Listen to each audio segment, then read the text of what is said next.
হযরত আমির মুআবিয়া ঘোষণা দিলেন, কেউ যদি মাওলা আলীর শানে কবিতা লেখে, কিরকম কবিতা, কামা ইয়ালিকু বিহি, যে কবিতাটা ওনার জন্য যথাযথ হবে, ওনার শান বরাবর হবে, নরমাল হলে হবে না, ওনার শান অনুযায়ী কেউ যদি কবিতা লেখে, আতাইতুহু বিকুল্লি বাইতিন আলফা দিনার, আলফে দিনার, আমি ওনাকে প্রতিটা লাইনে লাইনে 1000 দিনার দেব।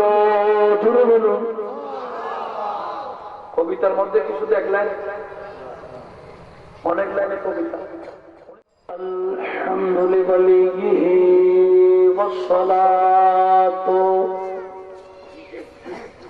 ওয়াসসালামু লিআহলিহিমা أما بعد فقد قال الله تعالى في شان حبيبه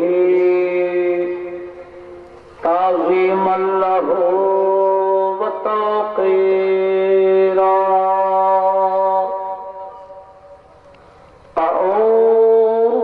بالله من الشيطان الرجيم إن الله وملائكته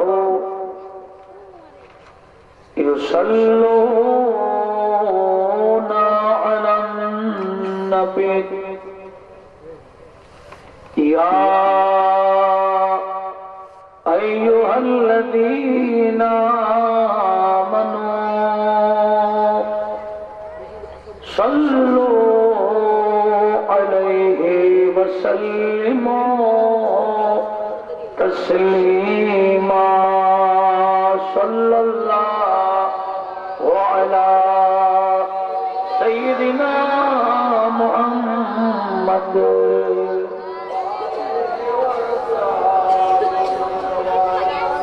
اللهم صل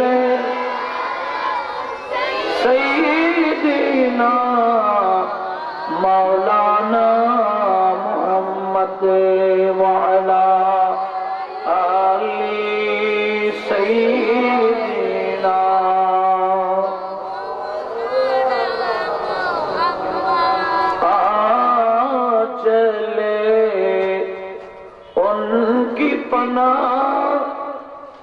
आज मदद मांग उनसे, फिर न मानेंगे कयामत में अगर मान गया। अल्लाहुम्मा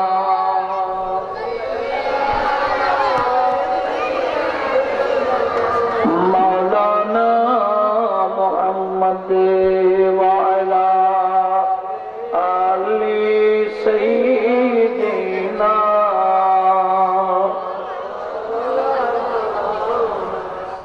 সাহাবায়ে কেরামের অনুসরণ করলে আমরা হেদায়েত পাবো, জান্নাত পাবো। কার অনুসরণ করলে? সাহাবায়ে কেরামের অনুসরণে আমাদের নাজাত রয়েছে। এটা কোন আমার কথা না, এটা রব্বুল আলামিনের ইরশাদ, আল্লাহ পাকের বাণী।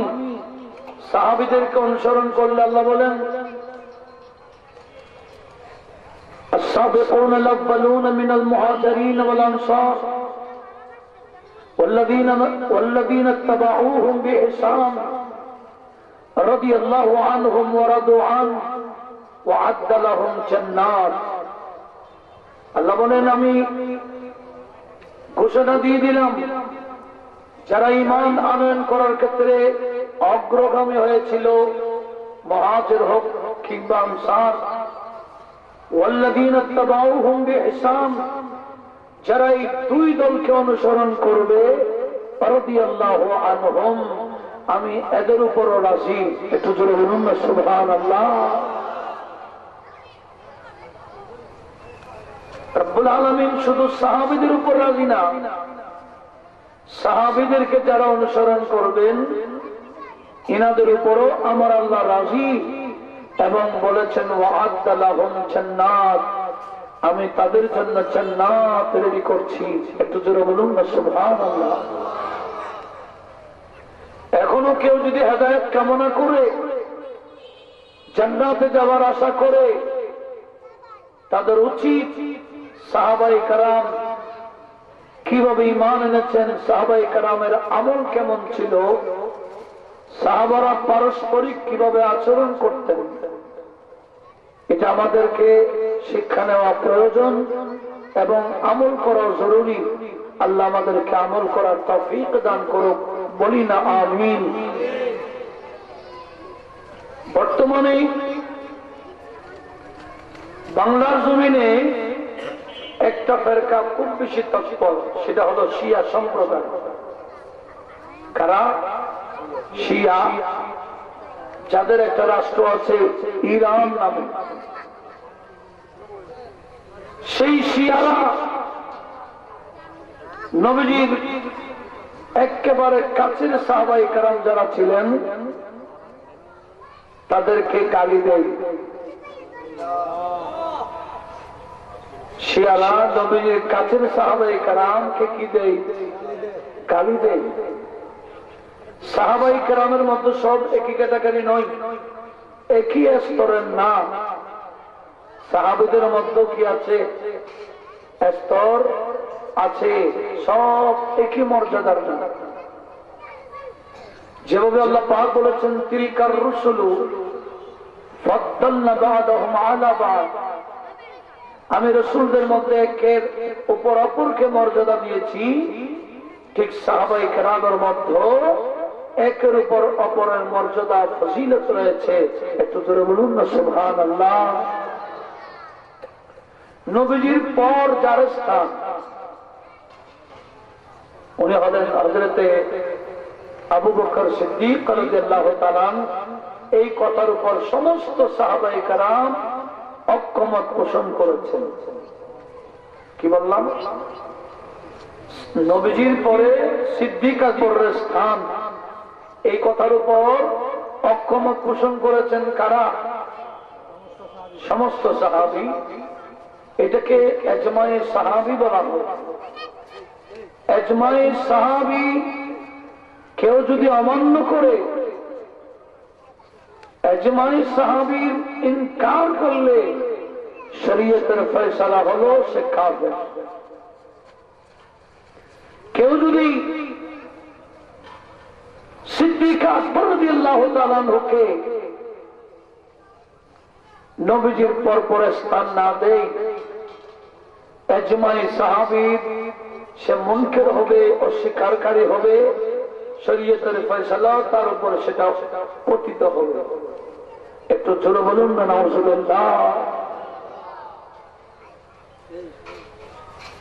এমনকি এরা বলতে চায় হযরতে আলী রাদিয়াল্লাহু তাআলা আনহুর স্থান হলো নবীজির পর। কার পর? এবার আমি কিছু হাদিস আপনাদেরকে শোনাবো যেগুলা মাওলা আলী শের খুদা বয়ান দিয়েছেন সিদ্দিক আকবরের সামনে। একটু জোরে বলুন না সুবহানাল্লাহ। এনারা একে অপরের প্রতি কি মায়াবী আচরণ করত, একে অপরের প্রতি কিভাবে শ্রদ্ধা করতেন, একে অপরের প্রতি কিভাবে যে স্নেহ করতেন, মাওলা আলী শের খুদার বাণী থেকে আমরা জানতে চাই উনি কি বলেছেন। যেমন নাকি ইমামে বাইহাকি,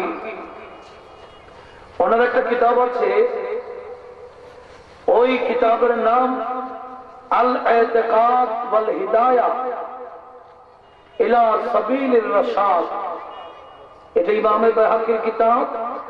সেই কিতাবের 358 নম্বর পৃষ্ঠায় নোট হয়েছে। আবার ইবনে আবি আসিম, উনিও হাদিস জগতের মধ্যে বড় একজন ইমাম, উনিও ওনার কিতাব আস-সুন্নাহ, সেই কিতাবে 1018 নম্বর হাদিসে নোট করেছেন। আল মুখতালিফ ওয়াল মুখতালিফ, এটা ইমাম দারুকুতনির কিতাব। সেই কিতাবও তৃতীয় খণ্ড 92 পৃষ্ঠাতে হাদিস করেছেন। এগুলো সব আমাদের আলা হযরত আস-সালালুল আনকা ফি বাহরে সাবকাতিল আক্কা, এটা কিতাবে আলা হযরতের কিতাব। সেই কিতাবে নোট করেছেন মাওলা আলী শের খুদা কি বললেন। উনি বলেছেন লা আজিদু আহাদান ফাত্তালানি আলা আবি বকরিন ওয়া উমারা ইল্লা জালাতুহু হাত্তাল মুফতারি। হযরত মাওলা আলী শের খুদা শিয়ারা যাকে নবীজির পরপর স্থান বলতে চাই, সেই মৌলায়ে কায়নাত মৌলায়ে আলী আল মুরতাদা রাদিয়াল্লাহু তাআলা বয়ান দিচ্ছেন, কেউ যদি আমাকে, আমি আলীকে আবু বকর সিদ্দিক, হযরত ওমর ফারুক রাদিয়াল্লাহু তাআলা আনহুমার উপরে মর্যাদা দেই, আমি এদেরকে পাইলেই জালাতুহু হাত্তাল মুফতারি, একজন মুফতারির যে হক, একজন মুফতারির যে শাস্তি, মুফতারি মানে অপবাদ দানকারী, কি দানকারী? জেনা করলে যথাযথ ধরা, সাক্ষী পাওয়া গেলে 100 দুর্রা দিতে হয়, আর জেনার অপবাদ দিলে তাকে 80 দুর্রা দিতে হয়। এটার নাম হাদ্দুল মুফতারি। মাওলা আলী শের খুদা বলেন, দুনিয়ার মানুষ কেউ যদি আমাকে আবু বকর সিদ্দিক এবং ওমরের উপরে মর্যাদা দেয়, আমি পাইলে তাদেরকে 80 দুর্রা দিব। একটু জোরে বলুন না সুবহানাল্লাহ। এটা কেমন কথা? শুধু তাই না, জামিউল হাদিসের মধ্যে মুসনাদে আলী ইবনে আবি তালেবে 34,195 নম্বর হাদিস। আবার আল্লামা মুত্তাকি হিন্দি কানজুল উম্মালের মধ্যে হাদিস নোট করেছেন 36,701 নম্বর হাদিস। মাওলা আলী শের খুদা বলেন, মা খালাকাল্লাহু মাওলুদান ফিল ইসলামি আনকা ওয়ালা আতকা ওয়ালা আসকা ওয়ালা আদালা ওয়ালা আফদালা মিন আবি বকর সিদ্দিক রাদিয়াল্লাহু তাআলা আনহু। উচ্চ আওয়াজে বলি সুবহানাল্লাহ। এটা তারিফ করছেন কার? হযরত সিদ্দিক আকবরের। কে তারিফ করে? মাওলা আলী। ইনারা একে অপরের কিভাবে তারিফ করতেন, আর পরবর্তী এসে এক একজনের পক্ষ নিয়ে তারা মারামারি, অথচ ওনারা ঠিক, ওনারা একে অপরের প্রতি শ্রদ্ধাও আছে, একে অপরের প্রতি স্নেহ লক্ষ্য করি। মাওলা আলী শের খুদা বলেন, দুনিয়ার মানুষ নবীজির পরে আমি মাওলা আলী যাকে জানি ওনার নাম আবু বকর সিদ্দিক। কেন জানো? আমার আল্লাহ সিদ্দিক আকবরের মতো এত পবিত্র, সিদ্দিক আকবরের মতো এত মুত্তাকি, সিদ্দিক আকবরের মতো এত ন্যায় পরায়ণ, সিদ্দিক আকবরের মতো এত মর্যাদাবান উম্মতের মধ্যে কাউকে সৃষ্টিও করেন নাই। জোরে বলুন সুবহানাল্লাহ। সিদ্দিক আকবরের সমকক্ষ কেউ থাকবে কোত্থেকে? ওনার স্থান নবীর পরপর হবে না কেন? ওনার মতো তো আল্লাহ সৃষ্টিও করেন নাই। এটা কার বাণী? মাওলা আলীর বাণী। তো আমার আলা হযরত বলে, ইয়া রাসূলুল্লাহ, আপনার মতো থাকবে কোত্থেকে? আমার দৃষ্টিতে আপনার মতো কেউ তো নাই, থাকবো বা কোত্থেকে? আমি দেখবো না কেমনে? আপনার মতো কেউ তো আল্লাহ সৃষ্টি করেন নাই। কাউকে আল্লাহ আপনার মতো সৃষ্টি করেন নাই, এটা বলেছেন। লমিয়াতি নজীরু কাফি নজরিন মিথলে তো না শুদ্ধি पैदा जाना। এটা তরজমা। এটা ইয়া রাসূলুল্লাহ, আপনার মতো আমার দৃষ্টিতে কেউ কাউকে দেখে নাই, দেখবো বা থেকে মিশলে তো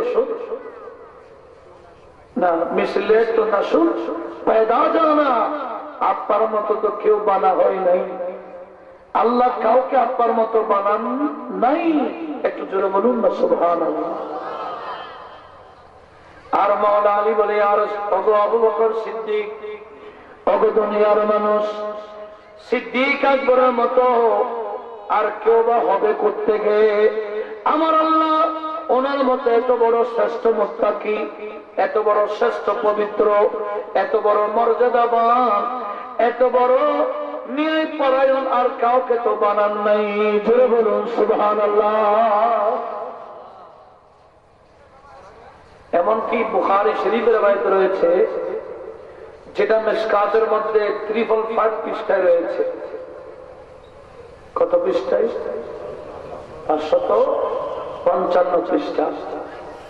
সেটা কি? আন মুহাম্মদ বিন আল হানাফিয়া قال قلت لأبي أي الناس خير بعد النبي صلى الله عليه وسلم। মোহাম্মদ বিন হানাফিয়া মানে উনি হযরত মাওলা আলী শেরখুদার ছেলে। কার ছেলে?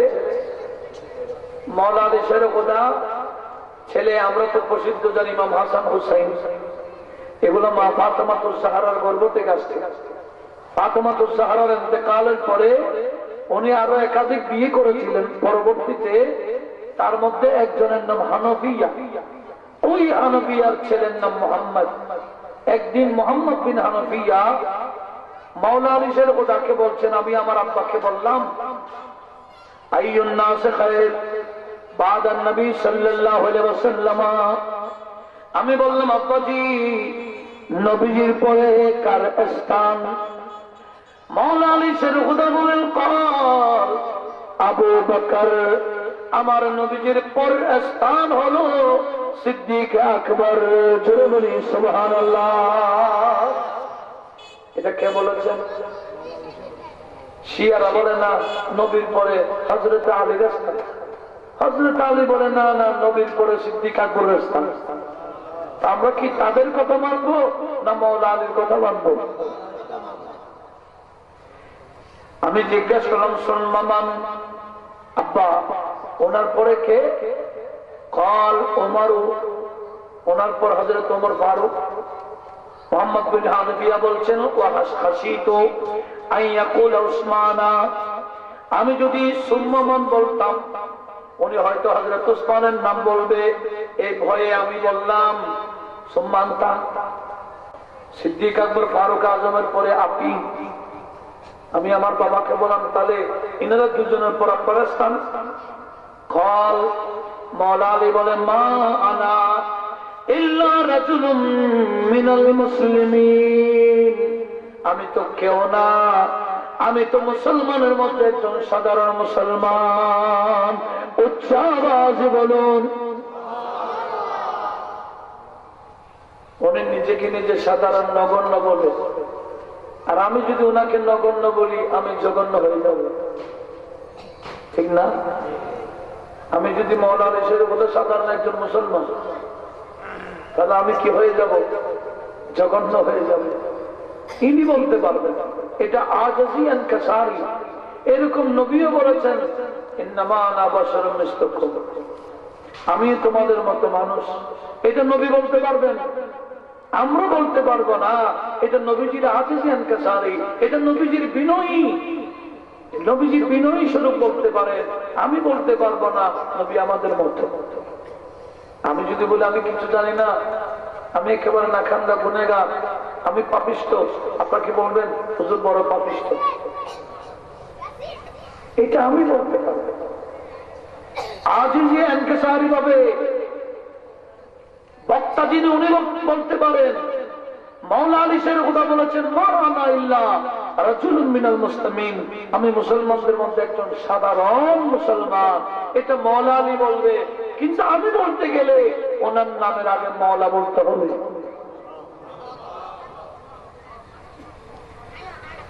আমার নবী যখন ঘোষণা দিলেন, কি ঘোষণা? এটা বুখারী এবং দেখেন হাদিসটা ইমামে আহমদ বিন হাম্বল, ইমাম বুখারীর উস্তাদ মুসনাদে আহমদে নোট করেছেন। মিশকাতে রয়েছে 556 পৃষ্ঠায়, 65 পৃষ্ঠায়। আমার নবীজি যখন ঘোষণা দিলেন মান কুনতু মাওলাহু ফাআলিয়ুম মাওলাহু আল্লাহুম্মা ওয়ালি মান ওয়ালাহু ওয়া আদি মান আদাহু ফালাকিয়াহু উমরু بعد ذلك فقال له حميا يا ابن ابي طالب اصبحت وامسيت مولى كل مؤمن ومؤمنة উচ্চ আওয়াজ বলি সুবহানাল্লাহ। যিনি বলেছেন আমি কেউ না, আমি একজন সাধারণ মুসলমান, অথচ ওনার ব্যাপারে আমার নবী বলেছেন আমি যার মাওলা আমার আলীও তার মাওলা। এটা বলে শেষ করেন নাই, আমার নবীজি দোয়াও করে দিলেন আল্লাহুম্মা ওয়ালি মান ওয়ালাহু, আল্লাহ আলীকে যারা ভালোবাসবে তুমিও তাদেরকে ভালোবাসো। ওয়া আদি মান আদাহু, আলীর সাথে যারা দুশমনি রাখবে তুমি আল্লাহ তাদের দুশমন হয়ে যাও। কি করে দিলেন? দোয়া করে দিলেন। তাহলে দোয়া করলেন কার পক্ষে? মাওলা আলী শের খোদার পক্ষে। আরো বললেন আমি যার মাওলা আমার আলীও তার মাওলা।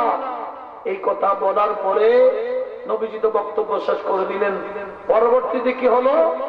ফালাকিয়াহু উমরু, বক্তব্য শেষ করে অনুষ্ঠান শেষ করতে দেন নাই, সর্বপ্রথম হযরত মাওলা আলীর সাথে সাক্ষাৎ করলেন ফারুক আজম। সাক্ষাৎ করার পরে বললেন ইয়া হামিয়ান ইয়া ইবনা আবি তালেব, এই ইবনা আবি তালেব তোমাকে অভিনন্দন। মানুষ একটা পদ পেলে আরেকজন কি দেয়? অভিনন্দন দেয়। মাওলা আলী শের খোদা কে আমার নবী মাওলার পদ দিয়েছেন। কিসের পদ? মাওলার পদ। সমস্ত মুমিন মুমিনের মাওলা, এই পদটা নবীজি দিলেন। আর অভিনন্দন দিচ্ছে ফারুক আজম। কি বলতেছেন? হানিয়ান ইয়া ইবনা আবি তালেবিন, এ আবু তালেবের ছেলে আলী, আপনাকে আমি ওমর অভিনন্দন জানাই। কেন জানেন? আসবাহতা ওয়া আমসাইতা মাওলা কুল্লি মুমিনিন ওয়া মুমিনাতিন, আপনি তো এখন থেকে সমস্ত মুসলিম নর নারীর মাওলা হয়ে গেলেন। উচ্চ আওয়াজ বলুন। মাওলা আলীকে মাওলা বললে অনেকে শিরকের ফতোয়া দিবে। বলে কেন? বলে কোরআন শরীফে বলেছে আনতা মাওলানা, আল্লাহ তুমি না আমাদের মাওলা। বলে না আল্লামা বলা যাবে না, আল্লামা বললে শিরিক হবে। আবার ঘরে ঘরে আল্লামা অমুক পয়দা করে দাও বলে, ঠিক না? মাওলা বলা যাবে না। এটা আমি ভুক্তভোগী। আমি যখন ইন্টার পাস করে ইউনিভার্সিটিতে গিয়েছিলাম, নবীন বরণে আমি মুক্তাকে নিয়ে গেছিলাম। সেখানে মাওলা আলী সাহেবের কালামটা পড়েছিলাম, তম্বুল আহমদ মালিয়ান। এগুলো 2007 2001 কথা বলছে, আরো প্রায় 20 বছর আগে। তম্বুল আহমদ নবীন বরণে পরের দিন যখন আমি সেমিনারে বসছি, দেখলাম কিছু আমার অনেক সিনিয়র ভাইরা আছে, আমাকে ধরে দিলেন, বলছেন আপনি কালকে কি পড়ছিলেন? মাওলা বলছেন মাওলা আলীকে মাওলা কেন বললেন? আমি বললাম কেন, আপনার কোন এখানে কোন বিভাগে পড়েন? আরবিতে না স্টাডিজে? কেউ বলে আরবি, কেউ বলে স্টাডিজ। আমি বলি কয়েকদিন আগে আমাদের রশিদ স্যার কিতাবুল মানাকিব পড়েছে তিরমিজিতে, সেখানেও হাদিস কেন পড়েছেন, ক্লাসে পড়াইছেন আমাদের এখানে। আমার নবীজি বলেছেন মান কুনতু মাওলাহু ফাআলিয়্যু মাওলাহু। একটু জোরে বলুন না সুবহানাল্লাহ। আমি যার মাওলা আমার আলীও তার মাওলা। এটা বলার পর তারা দেখলাম ফিউজ হয়ে গেছে। এটা বাদ দিয়ে আরেকটা প্রশ্ন করে, এক একটা প্রশ্ন আমার কৌশল আজমে গেছে। দেখলাম তারা অনেক, আমার সাথে আমার একজন ছিল শুধু দেখতেছে না, সুযোগ নিতে পারে নাই। কারণ আলহামদুলিল্লাহ আমরা ছাত্র জীবনে মোটামুটি স্টাডি করেছি, এখন স্টাডি করার টাইম পাই না। ছাত্র জীবন আলহামদুলিল্লাহ স্টাডি করার সুযোগ পেয়েছিলেন, এখন তো সে সুযোগ নেই। সময় জায়গা গাড়িতে ক্লাস আর মা। আমি কি বলতে চেয়েছিলাম, সুযোগ নিতে পারে নাই কেন? আমাদের কাছে মজবুত দলিল আছে। কি বলতে চাচ্ছিলাম, মাওলা আলী শেরখুদাকে মাওলা বলবে, বলা যাবে কিনা? বলা যাবে। কেন? ওনাকে মাওলা পদটা আমার নবী দিয়েছেন। এটা সাধারণ কথা না।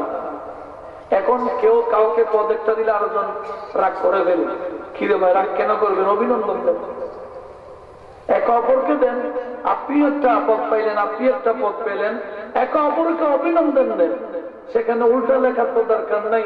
মাওলা আলী শেরখুদা রাদিয়াল্লাহু তাআলা আনহুকে আমার নবীজি পদ দিলেন, আর ফারুক আযম বলেন হামিদা, আরে আলী আপনাকে অভিনন্দন। একটু জোরে বলুন না সুবহানাল্লাহ। কি দিতে হবে? এটা হলো ওনাদের প্রতি একে অপরের প্রতি সহানুভূতি, একে অপরের প্রতি মায়া, একে অপরের প্রতি এটা মহব্বত প্রকাশ করেছেন। একটু জোরে বলুন না সুবহানাল্লাহ। লক্ষ্য করুন আমি কি বলেছিলাম, মনোযোগ কামনা করছি। আমি দেখাচ্ছি শুধু এটা। আবার অনেকে মাওলা আলী শেরখুদার সাথে আমিনা মাবিয়ার সাথে দুশ্মনী মনে করে। মাওলা আলী শেরখুদাকে মহব্বত করতে গিয়ে হযরত আমিনা মাবিয়াকে গালি দেয়। এরকম বন্দা আছে কিনা? নাই? তাহলে একটা রাবায়েত শোনেন, সেটা নাফাইসুল ফুনুন আল্লামা মুহাম্মদ বিন মাহমুদ আসলি আল আমলি উনি হাদিস পাঠ করেছেন। হযরত আমির মাবিয়া তো দামেস্কের, উনি সেখানে প্রধান ছিলেন। পরবর্তীতে আমির হলেন গোটা বিশ্বের ইসলামী জগতে। আমিরুল মুমিনিন হয়ে গেলেন পরবর্তীতে। আগে ছিল কোথায়? সাম্রাজ্যে দামেস্কে। পরবর্তী যখন গোটা আমিরুল মুমিনিন হয়ে গেলেন, অনেকে মনে করে আমির মুআবিয়া রাদিয়াল্লাহু তাআলা আনহুর অন্তরে মাওলা আলীর প্রতি বিদ্বেষ ছিল। না না, কি ছিল একটু লক্ষ্য করুন।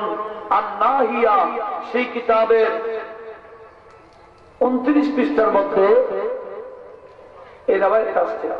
আন-নাহিয়া ওই এখন বিভিন্ন জায়গার মধ্যে কিতাব কতগুলা কি দিচ্ছে না, ইস্তাম্বুলের ওখানে মধ্যে আন-নাহিয়া সেই কিতাবে 29 পৃষ্ঠার মধ্যে এই রাবায়েতটা রয়েছে। সেটা কি?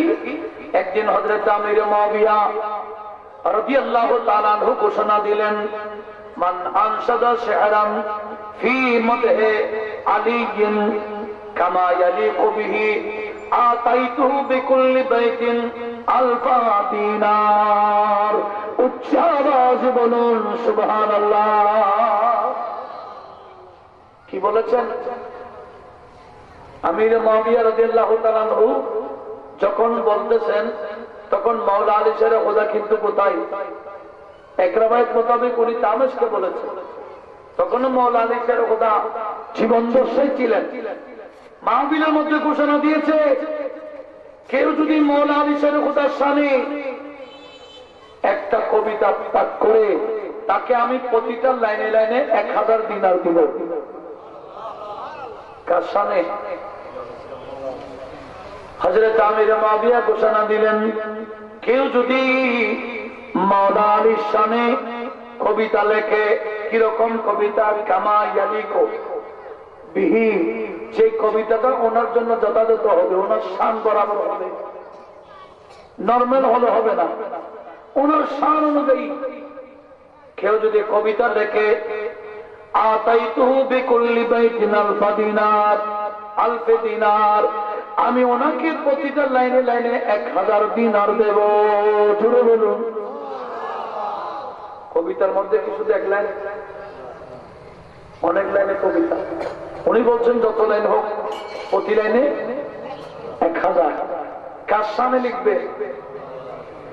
মাওলানা আলী সাহেবের খোদার শানে লিখবে, আর পুরস্কার দিবে আমির মুআবিয়া রাদিয়াল্লাহু তাআলা। তাহলে অবস্থা কি বুঝছেন? একজন কবিতা একটা লিখলেন, লেখার পরে শোনায় দিল আনসাদা শায়েরও, কবিরি কবিতা লেখে পাঠ করলো।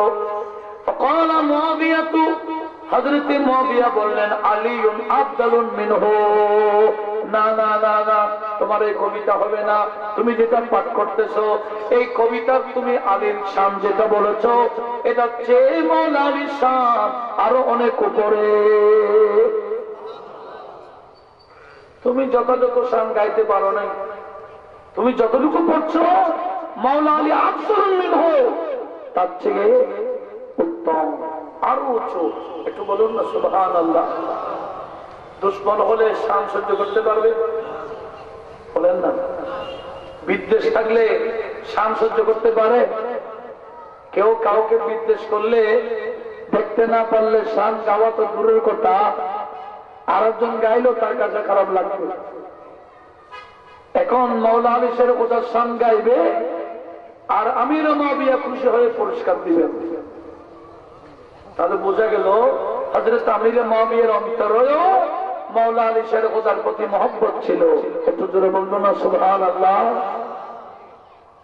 এবার আরেকজন দাঁড়ায় গেলেন, ওনার নাম আমর ইবনুল আস। আমর ইবনুল আস যিনি ফাতেহে মিশর, উনি মাওলানা আলী শের খোদার শানে একটা কবিতা লিখলেন। কবিতা লেখে পাঠ করলেন। পাঠ করতে দেখা যায় সব আমির মুআবিয়া রাদিয়াল্লাহু তাআলা আনহু সহ মজলিসে যারা ছিল সবাই খুশি হয়ে গেল, ওয়াজেদের মধ্যে এসে গেল। শের পড়লে মানুষ খুশি হয় কিনা? আ করে চিৎকার করে কেন খুশি হয়? হযরত মাওলানা আলী শানে আমর ইবনুল আস যখন কবিতা পাঠ করলেন, ফাআফাহু, হযরত আমির মুআবিয়া এটাকে পছন্দ করলেন। ওয়া আতাহু 7000 দিনার, এই কবিতা পাঠ করার কারণে ওনাকে 7000 দিনার পুরস্কার দিয়েছেন। জোরে বলুন সুবহানাল্লাহ। সেই জমানার 7000 মানে হিসেব করেন না, এই জমানার কত হতে পারে? 1500 বছর আগে যদি 1400 বছর আগে যদি 7000 হয়, 1400 বছর পরে এটা কয় হাজার হয়? অতজন না আপনারা পাকিস্তানের আমল যারা ছিলেন আপনারা ওখান থেকে হিসাব করে 50 বছর আগে, হ্যাঁ 50 বছর আগে এত ডিস্টেন্স হয়ে গেলে তাহলে 1400 বছরে কত ডিস্টেন্স হবে লক্ষ্য করি। তাহলে বোঝা গেল, আমাদেরকে বোঝাতে চাই হযরত আমির মুআবিয়া আলীর দুশমন ছিল। এই কথাটা কি বাস্তব না অবাস্তব? এটা কি অবাস্তব? আমির মুআবিয়ার অন্তরে মাওলানা আলী শের খোদার প্রতি বিদ্বেষ ছিল না, বরঞ্চ মহব্বতই ছিল। একটু জোরে বলুন না সুবহানাল্লাহ। এখন বর্তমানে খুব বেশি সতর্ক থাকতে হচ্ছে। অনেক সুন্নি দাবিদার এরা হযরত আমির মুআবিয়ার সাথে গালাগালি করে, কিন্তু নামে কি সুন্নি হলে কখনো সাহাবার বিরুদ্ধে বলতে পারে না। কথা বলুন ঠিক কিনা? সমস্ত সাহাবাকে মনে প্রাণে বিশ্বাস করার নাম সুন্নি। সাহাবারা একে অপরের প্রতি কেমন ভালোবাসা ছিল। আমি একটা ঘটনা বলি, তাফসীর রুহুল বায়ান শরীফের মধ্যে আমি রেফারেন্স দিচ্ছি 15তম খণ্ড 364 নম্বর পৃষ্ঠায় এই ঘটনাটা আসছে। মাওলানা আলী শের খোদা অসুস্থ হয়ে গেছে। কি হয়ে গেছেন? মাওলানা আলী শের খোদা অসুস্থ হয়ে পড়ে আছেন। ইন্না আলিয়ান সারা মারিদা, হযরত মাওলা আলী শের খোদা অসুস্থ হয়ে ঘরে পড়ে আছেন। যা আবু বকর ওয়া উমর ওয়া উসমান রাদিয়াল্লাহু তাআলা আনহুম, ইনাকে দেখার জন্য ইনারা তিনজন চলে আসলেন। জোরে বলুন সুবহানাল্লাহ। মাওলা আলী শের খোদাকে দেখার জন্য এই তিন শেখ চলে আসছেন। কে কে? আপনার তো আমার সাথে কথা বলেন। কে কে? সিদ্দিক আকবর, ফারুক আজম, ওসমান জন্য রায়, তিনজন একসাথে আসছেন মাওলা আলী শের খোদাকে দেখার জন্য। উনি কেমন অসুস্থ হয়ে গেলেন। আসার পরে দেখলেন ওনারা কথা বলছেন। মাওলা আলী শের খোদা ঘোটালেন, দেখতেছেন। আর ভিতর থেকে একটা প্লেটের করে মধু প্রেরণ করা হলো। কেন? মেহমান আসছে তো, এনারা তিনজন ওনার ঘরে মেহমান না। আর ভিতর থেকে ফাতেমাতুজ জাহরা রাদিয়াল্লাহু তাআলা আনহা কি পাঠাইলেন? একটা প্লেটের মধ্যে, প্লেটে চকচক করছে, মধু আছে। আর দেখা যায় মধুর মধ্যে একটা চুল দেখা যায়, চুল চুল পড়ে আছে। এটা দেখার পরে খাবার তো সামনে আছে, হযরতে সিদ্দিক আকবর বলেন, ঠিক আছে ঠিক আছে, আমরা খাবো। আর কি আগে একটু আলাপ করি, খাবার আগে আমরা তিনজন কি করি, একটু কথা বলি। চারজন হয়ে গেছেন, চারজন মিলে কথা বলতেছেন। কি বলতেছেন? সর্বপ্রথম কথা শুরু করলেন সিদ্দিক আকবর। একটু জোরে বলুন না সুবহানাল্লাহ। প্লেটের মধ্যে কি? মধু। মধুর মধ্যে একটা কি পড়ে আছে? হযরত আবু বকর সিদ্দিক বলেন, আত-তিনু আনওয়ারু মিনাত তাশতি ওয়া যিকরুল্লাহি আহলা মিনাল আসলি ওয়া শরীয়তু আদাক্কু মিনাশ শারি। উচ্চ আওয়াজে বলি সুবহানাল্লাহ। এখানে কয়টা জিনিস? প্লেট, মধু, চুল, তিনটা না? হযরত আবু বকর সিদ্দিক বললেন, আদ-দীনু আনওয়ারু মিনাত তাশত। এই প্লেট যেভাবে চকচক করে, আমাদের ধর্ম ইসলাম এই তশত যেভাবে, এই থালা যেভাবে চকচক করে, তার চেয়ে বেশি নূরানি। আমাদের দিন কি? আদ-দীন আছে না? আমরা ওযু দোয়াতে পড়ি না, আল ইসলামু নূরুন ওয়াল কুফরু যুলমাতুন। এখানে যুলমাতুন না, নূরের বিপরীত। কি বলছিলাম? নূর। হযরত সিদ্দিক আকবর বললেন, নিশ্চয় আমাদের ধর্ম ইসলাম এই প্লেট থেকেও আরো নূরানি। একটু জোরে বলুন না সুবহানাল্লাহ। ওয়া যিকরুল্লাহি আহলা মিনাল আসলি। আর আল্লাহর জিকির এরা মধুর চেয়েও মিষ্টি। আল্লাহর জিকির মধুর চেয়েও মিষ্টি। ওয়া শরীয়তু আদাক্কু মিনাশ শারি। শরীয়ত বোঝা অনেক কঠিন। কেন? শরীয়ত এটা চুলের চেয়ে আরো চিকন বেশি। জুড়ে বলুন সুবহানাল্লাহ। এই কথাটা কে বললেন? বললেন দিন প্লেটের চেয়েও নুরানি, যিকরুল্লাহ মধুর চেয়েও মিষ্টি, শরীয়ত চুলের চেয়েও চিকন। এবার ফারুক আজম বল, ঠিক আছে আমি একটা বলি। ফারুক আজম বলছে, ঠিক আছে আমি একটা বলি। কল আল জান্নাতু আনওয়ারুম মিনাত তাশতি। ফারুক আজম বলে, জান্নাত এই প্লেট থেকে আরো বেশি নূরানি। ওয়া নাঈমুহা আ'লা মিনাল আসলি। জান্নাতের নাজ ও নিয়ামত মধুর চেয়েও মিষ্টি। জান্নাতে যাওয়ার আগে একটা সেতু পার হতে হবে। জান্নাত যেতে হলে কি পার হতে হবে? আমার আল্লাহ বলে, ওয়ামা মিন ওয়াইন মিনকুম ইল্লা ওয়ারিদুহা। কেউ নাই তোমাদের মধ্যে, ওটা পার হতেই হবে। ওটার নাম কি? আর একটু জোরে বললেন, কোন সিরাত? আর মাওলা আলী শের খোদা বলে, ওয়াসসিরাতু আদাক্কু মিনাশ শা'রি, পুলসিরাত চুলের চেয়ে আরো বেশি চিকন। কি বলেছেন? প্লেটের চেয়ে জান্নাত আরো নূরানি, মধুর চেয়েও জান্নাতের নাজ নিয়ামত আরো মিষ্টি, পুলসিরাত এই চুলের চেয়ে আরো বেশি চিকন। একটাও মিথ্যা নেই। সিদ্দিক আকবর বলছেন এটা মিথ্যা আছে? এবার হযরত উসমান সুন্নুরাইন বললেন, আল কোরআনু আনওয়ারুম মিনাত তাসদীক, কোরআন হলো এই প্লেটের চেয়ে আরো বেশি নূরানি।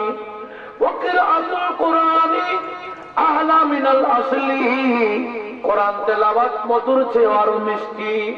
ওয়া তাফসীরুহু আদাক্কু মিনাশ শা'রি, কোরআনের তাফসীর এটা চুলের চেয়ে আরো বেশি সূক্ষ্ম এবং চিকন।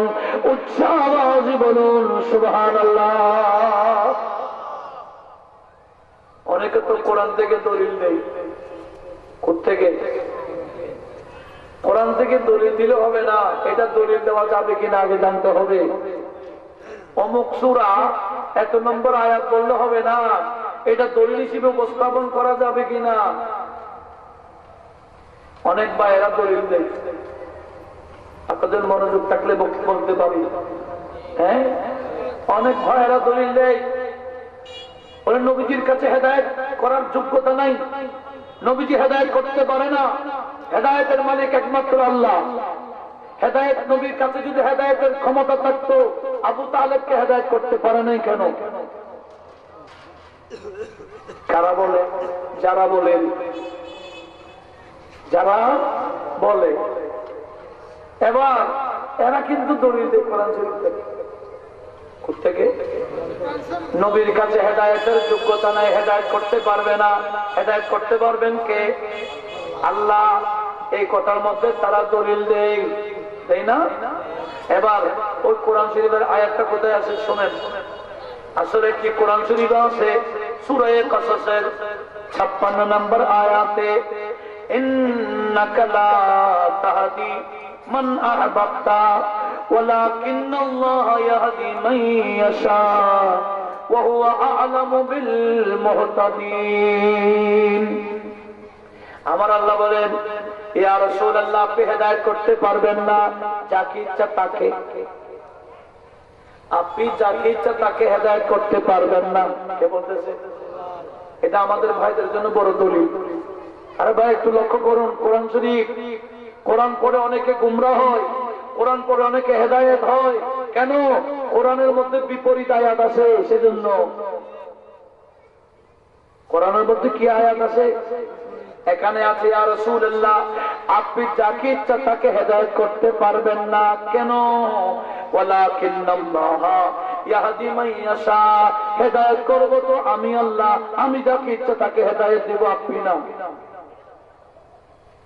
তাহলে এটা কোরআন সূরা কাসাস আয়াত নাম্বার 56। কোরআনের মধ্যে এটা আছে। আবার কি আছে একটু শুনেন না।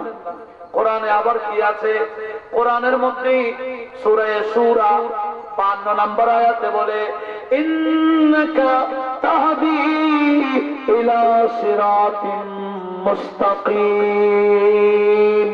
ইয়া রাসূলুল্লাহ, নিশ্চয় নিশ্চয় আপনি কোন সন্দেহ ছাড়া আপনি হেদায়েত দিবেন ইলা সিরাতিন মুস্তাকিম। এক আয়াত আছে আপনি হেদায়েত করতে পারবেন না যাকে ইচ্ছা তাকে। আবার অন্য আয়াত আছে নিশ্চয় আপনি হেদায়েত দিবেন সিরাতে মুস্তাকিমে। তো আপনি একটা নিয়ে ফয়সালা দিচ্ছেন, একটি আয়াত শুনে ফয়সালা দিতে পারবেন, আরেকটা আয়াতের সেই এলাম আপনাকে অবশ্যই লাগবে। কথা বলুন ঠিক কিনা?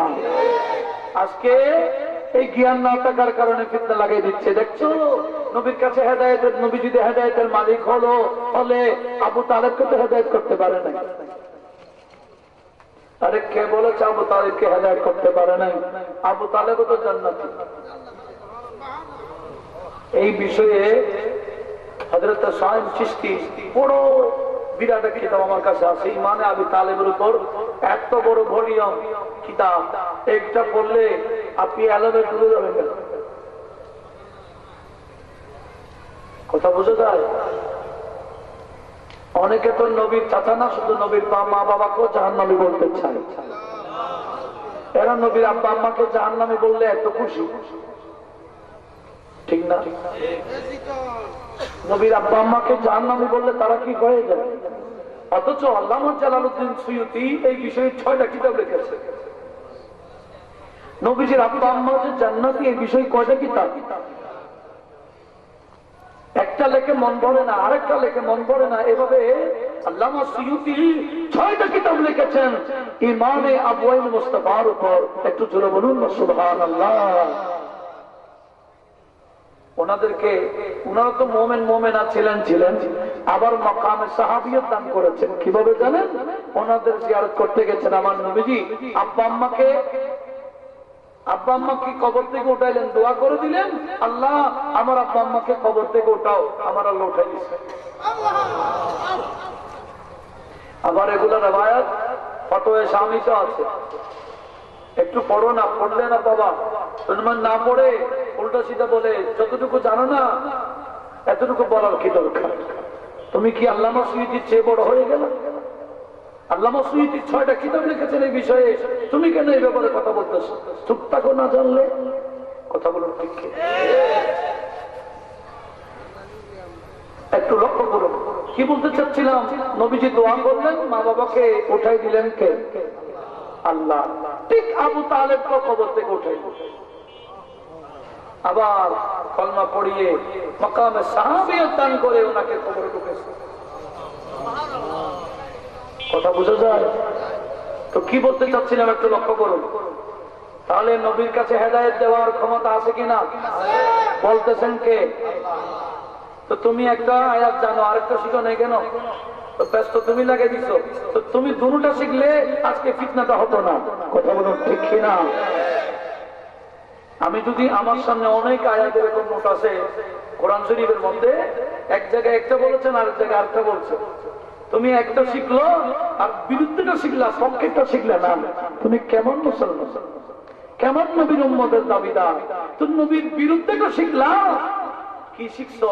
তুমি সূরা আহকাফের 9 নম্বর আয়াতের দলিল দাও, যেখানে আল্লাহ বলে কুল মা কুনতু বিদআম মিনার রুসুলি ওয়া মা আদরি মা ইউফআলু বি ওয়ালা বিকুম।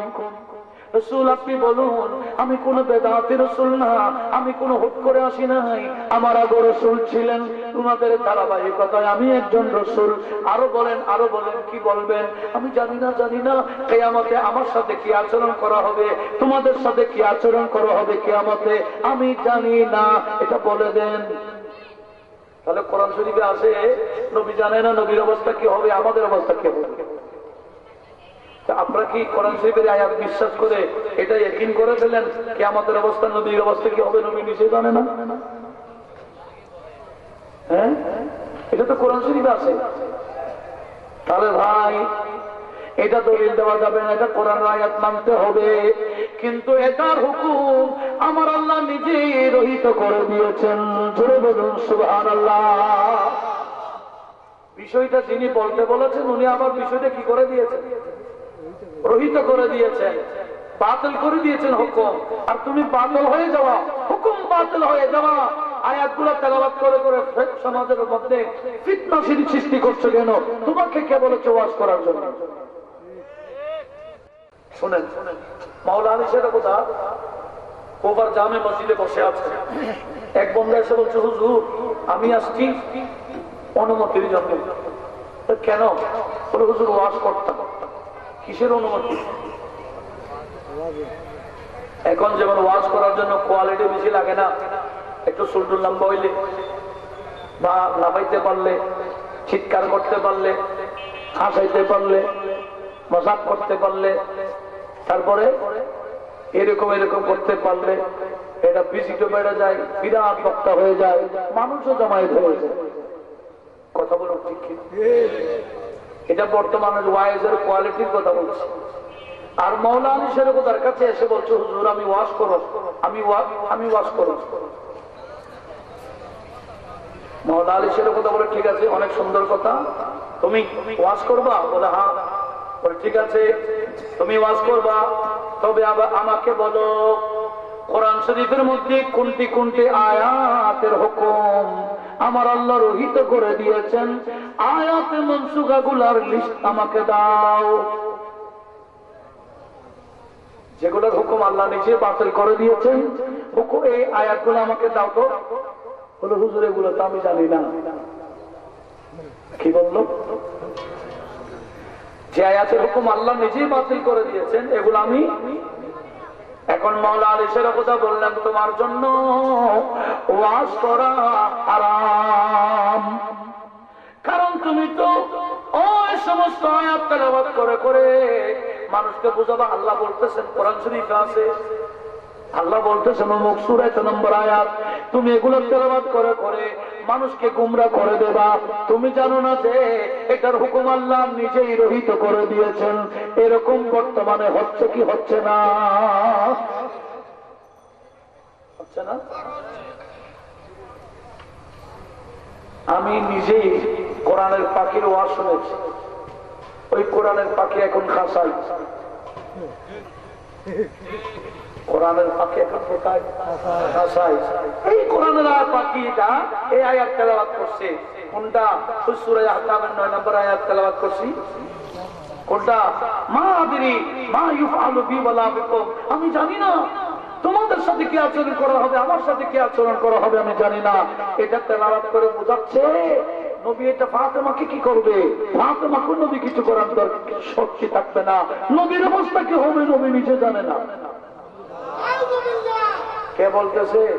কোরআনের পাখি বলে না? কোরআনের পাখি আবার খাসা থেকে বের হয়ে ময়দানে আসবে। কোরআনের পাখি, এই কোরআনের পাখির কাছে কোরআন এলো, কোনটা না আছে কোনটা মনসুখে গিয়া না থাকার কারণে তো নিজেও গোমরা, জগৎবাসীকে গোমরা করতে সক্ষম হয়েছে। কথা বলে ঠিক কিনা? এরা নিজেরাও গোমরা, মুসলমানকে গোমরা করতে কি হয়? সক্ষম হয়। যেমন নাকি কোরআনের আরেক পাখি উড়াল দিছে, ঠিক না? কোরআনের আরেক পাখি, এক পাখি তো খাঁচায়, আরেক পাখি উড়াল দিছে। এরা কেমন পাখি? এদের কাছে নাসের মনসুখের কোন জ্ঞান। এগুলা ওই যে দেখি আমার আল্লাহ বলেছেন ঠিক, কোরআনে আছে ঠিক, কিন্তু বলতে পারবেন না কেন? আমার আল্লাহ এই আয়াতের হুকুম নিজেই কি করে দিয়েছেন। তো তুমি আরেকটা আয়াতের খবর তো তোমার নাই, তুমি তো একটা জানো। কোনটা জানো? যেটা নবীর বিরুদ্ধে তুমি বের করতেছ। তোমার স্টাডিতে নবীর বিরুদ্ধে কোথায় আছে নবী একজন গায়েব জানে না, তুমি স্টাডি করে এগুলো বের করো। কোথায় আছে নবীকে মাটি বলা যায়, তুমি স্টাডি সেটা নিয়ে আসো। কিভাবে নবীকে আহাদের নাজের বলা যাবে না, তুমি তো স্টাডি সেটা নিয়ে করো। কিভাবে নবীকে আমাদের মতো বলা যাবে, তুমি তোমার স্টাডি তো সেটা নিয়ে। তুমি তো ইবলিসের পক্ষে স্টাডি করতেছো। কথা বলুন ঠিক কি না? আর আমরা স্টাডি করি, নবীর সাথে আমাদের তুলনা নাই। এটা নিয়ে পারলে আমার তাকওয়া টিভি সাবস্ক্রাইব করবেন। সেখানে গত 7 জুমা আমি আলোচনা করেছি কি জানেন? কুল ইন্নামা আনা বাশারুম মিসলুকুম তাফসীর চলতেছে। কুল ইন্নামা আনা বাশারুম মিসলুকুম তাফসীর চলছে। 7 জুমা গেছে, আর ইনশাআল্লাহ 3 জুমা করে অফ করব। 10টা জুমা বাজেট দিলাম নবী তাকে আমাদের মতো না কার মতো এটা বয়ান করেছে। 7টা জুমা গেছে গা। এটা শোনার জন্য দাওয়াত দিচ্ছি। কোথায় পাবেন? ইউটিউবে তাকওয়া টিভির মধ্যে আপনার সার্চ করবে, দেখবেন প্রথম থেকে 7 পর্ব গেছে গা। ইনশাআল্লাহ আরো 3 পর্ব করব। এটা পর্ব গোটা জীবন করলে তো ভাগ শেষ হবে না। জাস্ট আমার তাফসীর আমি অন্তত ইতি টানবো আর কি। 10টা পর্ব করব, এর আগে না। আল্লাহ হায়াত দিবে। তো আমাদের স্টাডিতে নবীর সাথে কারো তুলনা নাই, এটা বোঝানোর জন্য। আর তুমি স্টাডি করো নবীটা আমার মতো বলার জন্য। তো তোমাকে কে বলেছেন নবীর উম্মত দাবি করার জন্য? আলা হযরত বলেন, জিকিরোকে ফাল কাটে नक्श का जो यार है फिर कहे मुर्तद कहो उम्मत रसूलुल्लाह की फिर कहे मुर्तद कहो उम्मत रसूलुल्लाह की। তুমি নবীর শান সহ্য করতে পারে না, নবীর শান কেটে দাও। তুমি নবীর গুণগান সহ্য করতে পারে না, তোমাকে কে বলেছে নবীর উম্মত দাবি করার জন্য লজ্জা লাগে না? এটা হচ্ছে শেরের অনুবাদ। এটা কি আলা হযরতের শেরের কি জিকিরুল রোকে নবীর শান বন্ধ করে দাও। ফজলু কাতে নবীজির ফজিলত কেটে ফেলো। नुक्स का छुयार है नबीर दुस्तलाशेर मध्य देखो फिर कहे मुर्तद कहो उम्मत रसूलुल्लाह की। एरपरों की नबीर उम्मत दाबी करबा। আল্লাহ হেফাজত করুক, আমিন বলি না? একটু লক্ষ্য করুন, আমি যদি এভাবে আয়াতগুলো তুলে ধরি, কোরআন শরীফে কোনগুলো আয়াত দলিল দেওয়া যাবে না। এটা একটা বিষয়, এটা একটা পাঠ, এটা অন্য সময় বলবো ইনশাআল্লাহ। আজকে এতটুকু বলবো, ওই কিচ্ছা চলতেছে, কিসের আলাপ, থালাও আছে, মধু আছে, চুলো পড়ে আছে। হযরতে না, এটা পরে বলবো ইনশাআল্লাহ। একটু লক্ষ্য করুন, ওই আমাকে আরেকজন বলছে লাকুম দিনুকুম, এটাও বলছে এটা হচ্ছে, এটা মক্কি আয়াত, এটা আয়াতে মানসুখা। কোরআন শরীফে আছে ফাকতুলুল মুশরিকিনা হাইসু ওয়াজাদতুমুহুম, এটা হলো মাদানী আয়াত। সবসময় খেয়াল করতে হবে কোনটা আগের আয়াত কোনটা পরের আয়াত। পরের আয়াতটা হলো আয়াতে নাসখা, আগের আয়াত হলো আয়াতে মানসুখা। একটু লক্ষ্য করুন আমি কি বলতে চাচ্ছিলাম। উসমান যুন্নুরাইন বলতেছে কি বলেছেন, আল কোরআন ওয়ানওয়ার মিনাত তাসদে, কোরআন এই তালাফি গরিশি নূরানি ওয়া কিরাআতুল কোরআনি আহলা মিনাল আসলে, কোরআন তেলাওয়াত মধুর চেয়ে মিষ্টি, ওয়া তাফসীরুহু আদাক্কু মিনাশ শারে, কোরআনের তাফসীর এই চুলের চেয়ে আরো বেশি চিকন। জুড়ে বলি সুবহানাল্লাহ। তিনজন কথা শেষ, এক একজন এক একটা শান বয়ান দিলেন। এবার মওলা আলী শের কথা কি বলে শুনুন। উনি অসুস্থ মানুষ, ইনাদের আলাপ শুনে উনি সুস্থ হয়ে গেছে।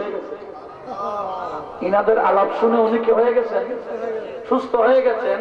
এবার উনি বলতেছেন ক্বালা আলিয়ুন আত-তাইফা নূরুম মিনাত তাস, আমার ঘরে যে মেহমানগুলো আসছে এই মেহমানগুলো থালার থেকে আরো বেশি নূরানি। আমার ঘরে যে মেহমান তিনজন আসছেন, এই তিনজন থালার চেয়ে আরো বেশি কি নূরানি। ওয়া কলবুহুম ওয়া কালামুহুম আহলা মিনাল আসলে, আমার ঘরে মেহমানের কথাগুলো মধুর চেয়েও মিষ্টি। আমার মেহমানের কথাগুলো মধুর চেয়েও কি। ওয়া কলবুহুম আদাক্কু মিনাশ শারে, আমার ঘরের মেহমানের কলবগুলো এক একজনের কলব চুলের চেয়ে আরো বেশি চিকন। জোরে বলুন।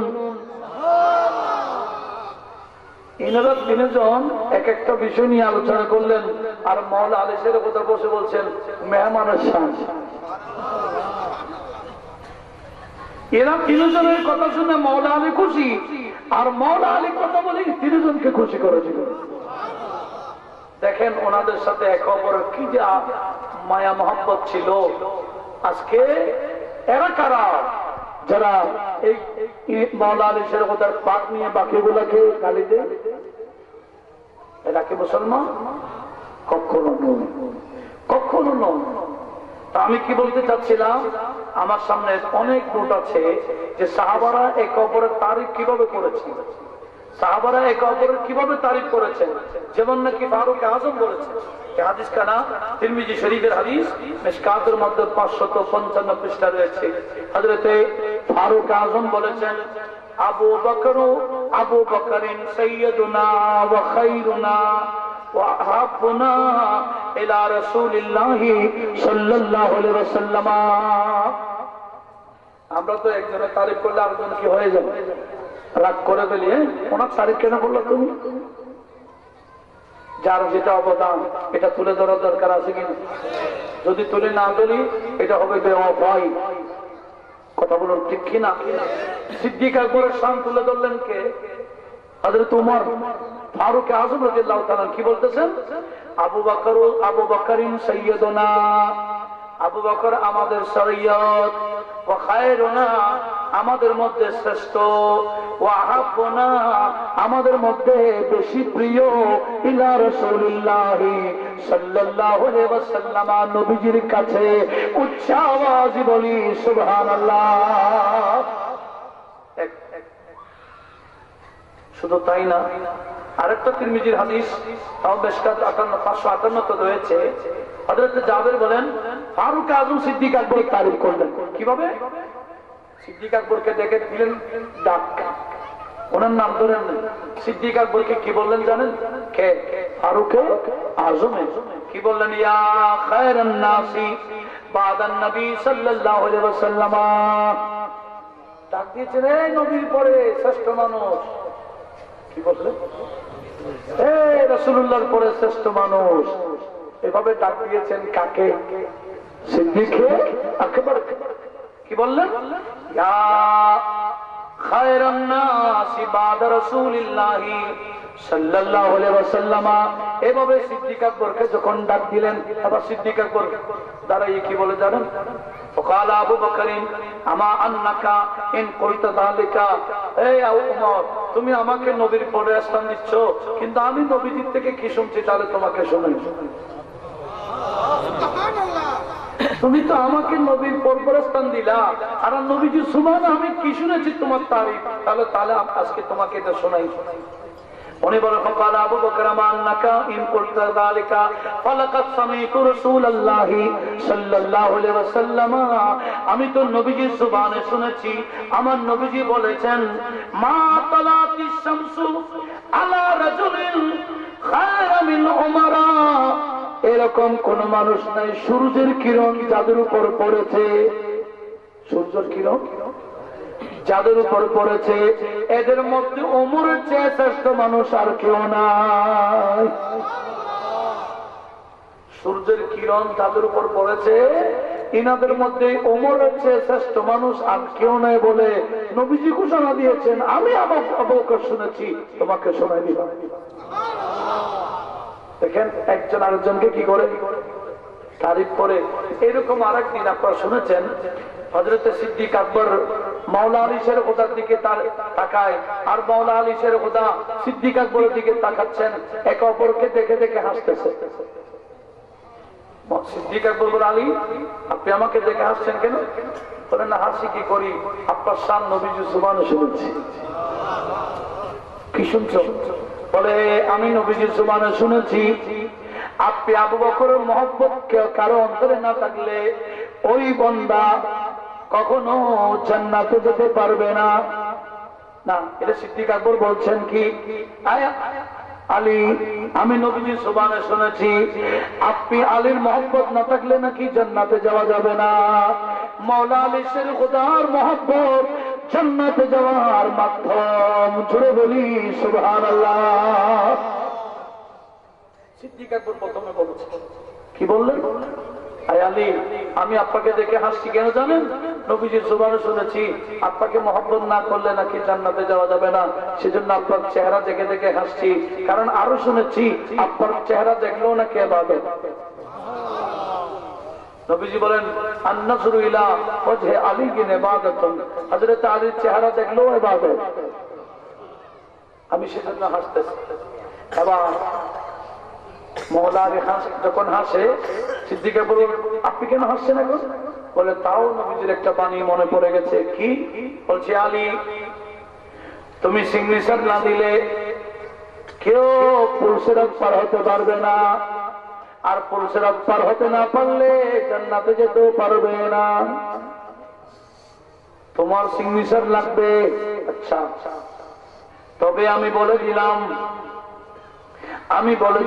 এ আলী যার অন্তরে আমি আবু বকরের বিদ্বেষ থাকবে, যার অন্তরে আবু বকরের মহব্বত থাকবে না, তুমি আলী তার পক্ষে সিগনেচার দিতে পারবে না।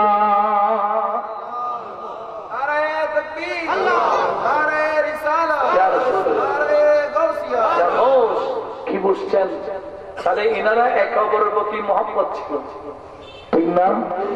এমনকি সিদ্দিক আকবর যখন ইন্তেকাল করবেন, মাওলানা আলিশের ওদাকে ডাকলেন, দেখে বলছেন, আলী আপনি না নবীজিকে গোসল করাইছেন, গোসলের নেতৃত্ব দিয়েছেন? বলে হ্যাঁ। বলে আমি তো মারা যাবো, আমি আবু বকর মারা যাবো, আপনার নেতৃত্বে আমার গোসল হবে। আপনারা জানেন যারা নবীকে আমাদের মতো বলে, এই হাদিসটা মিশকাতও আছে, সেটা কি?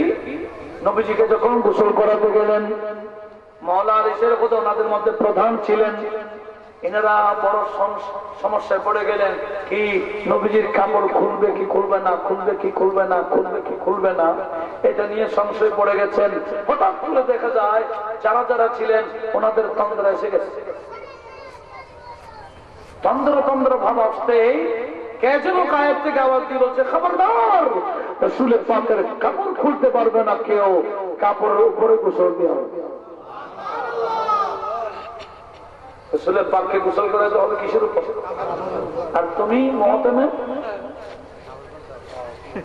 তোমাকে তো উলঙ্গ করা ছাড়া কি করবে না? গোসল করাবে না। কিন্তু আমার নবীজির কাপড় খোলা যাবে না। সুবহানাল্লাহ বলবেন না? সেই নবী কি আমাদের মতো? লক্ষ্য করে আমি কি বলতে চাইছিলাম, এদিকে মাওলানা আলিশের কথা তো নেতৃত্ব দিয়েছিলেন নবীজির গোসলের ব্যাপারে। সিদ্দিক আকবর বলেন, আলী আমি মারা গেলে আপনি আমাকে গোসল করাবেন, কাফন পরাবেন, আপনি রওজা পাকের পাশে আমার লাশ রেখে নবীজির থেকে অনুমতি নেবেন যে নবীজির পাশে আমাকে দাফন করবেন কিনা। জোরে বলুন সুবহানাল্লাহ। সিদ্দিক আকবর রাখিদা হলো নবীজির রওজা পাক থেকে অনুমতি দিবেন।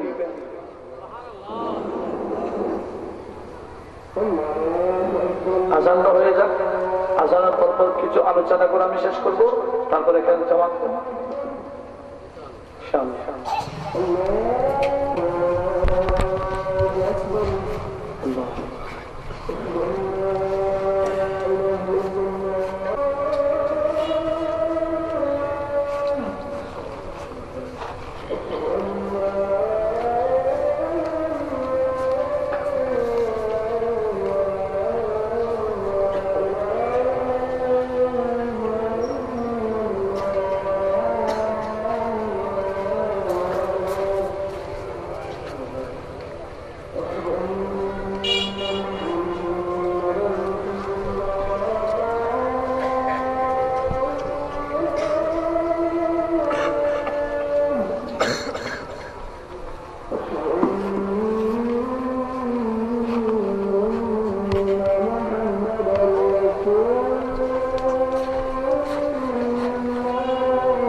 दिल हुआ गम से दुपारा या नबी सलातुन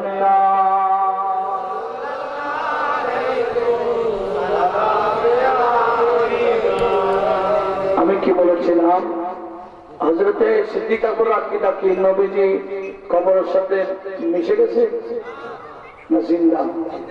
আওয়াজও দিতে, সেজন্য সিদ্দিক আকবর মাওলানা আলিশের খোদাকে বলে, আমি আমাকে রওজা পাকের বাহিরে রেখে অনুমতি নিবা, নবীজি যদি অনুমতি দেয় নবীজির পাশে আমাকে দাফন করবা। একটু জোরে বলুন না সুবহানাল্লাহ। ঠিক এই মাওলানা আলিশের খোদা ওনার ওসিয়ত মোতাবেক ওনাকে গোসল করালেন, কাফন পরালেন, ওনার জানাজা হয়ে গেল। এমনকি ওনার লাশ খাটিয়াতে রেখে নবীজি রওজা পাকের বাহির থেকে অনুমতি নিলেন। এমনকি হঠাৎ করে দেখা যায় রওজা মুস্তাফার দরজা কে যেন খুলে দিল। এমনকি রওজা পাক থেকে আওয়াজ এসে গেল, আদখিলু আল হাবিবা ইলা হাবিবিহি। জোরে বলুন। নবীজি রওজায়ে পাক থেকে আওয়াজ আসছে, বন্ধুকে বন্ধুর পাশে ঢুকাই দাও। আল্লাহু আকবার, ইয়া রাসূলুল্লাহ, ইয়া গাউস, জিন্দাবাদ জিন্দাবাদ। তাহলে আমাদের উচিত এই যে সিদ্দিক আকবর, অনেকে হযরত আলীকে মহব্বত করতে গিয়ে সিদ্দিক আকবরকে গালি দেয়। অনেকে হযরত আলীকে মহব্বত করতে গিয়ে কাকে গালি দেয়? সিদ্দিক আকবরকে গালি দেয়। অথচ সিদ্দিক আকবর রাদিয়াল্লাহু তাআলা মাওলা আলী শরীফকে কত মহব্বত করতেন, ওনার মাধ্যমে গোসল নিলেন। একটু জোরে বলুন না সুবহানাল্লাহ। বিদায়, আখেরি বিদায় গোসল করালেন মাওলা আলী শরীফ, ওনার প্রতি এত স্নেহ হচ্ছিল। আর মাওলা আলী শরীফ সিদ্দিক আকবরের শানে কি বলেছেন আমি তো শুরুতেই বলেছিলাম। তো কি বোঝা যায়? সাহাবারা একে অপরের প্রতি কি ছিলেন? খুব মায়া আদব করতেন, একে অপরের প্রতি মহব্বত দেখাতেন।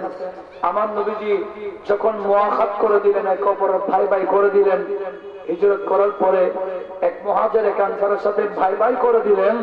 ইনারা ইমানি ভাইকে এত মহব্বত করতেন, আপন ভাইকে তত করতেন। আমরাও ইমানি ভাই, আহলে সুন্নাহ ওয়াল জামাতের সকল সদস্য একে অপরের কিসের ভাই? ইমানি ভাই। এই ইমানি ভাই এটাকে প্রাধান্য দিবেন। দুনিয়ার খল্লি বল্লি সব বাদ, ইমানি ভাইয়ের মধ্যে সব এক। কথা বলুন ঠিক কিনা? একে অপরের সাথে সেভাবে আচরণ করতে হবে যেভাবে করেছিলেন সাহাবায়ে কেরাম। একে অপরের প্রতি মায়া দয়া মহব্বত দেখিয়েছেন, আমাদেরকেও একে অপরের প্রতি সেভাবে মায়া দয়া, একে অপরের প্রতি শ্রদ্ধা, একে অপরের প্রতি স্নেহ, এটা অবশ্যই দেখাতে হবে। আল্লাহ পাক সুবহানাহু ওয়া তাআলা কোরআনে পাকে কি বলেছেন, একটি আয়াত তেলাওয়াত করে এবং অনুবাদ করে আমি ইতি টানছি। সেটা হলো সূরা হুজরাতের আয়াত নম্বর হচ্ছে 9 না 10 নম্বর আয়াত। আল্লাহ বলেন, ইন্নামাল মুমিনুনা ইখওয়া, নিশ্চয় মুমিন মুমিন ভাই ভাই, ফাসলিহু বাইনা আখওয়াইকুম, তোমরা এক অপরের প্রতি এক ভাই আরেক ভাইয়ের সাথে সমঝোতা করাই দাও, দূরত্ব করাইও না।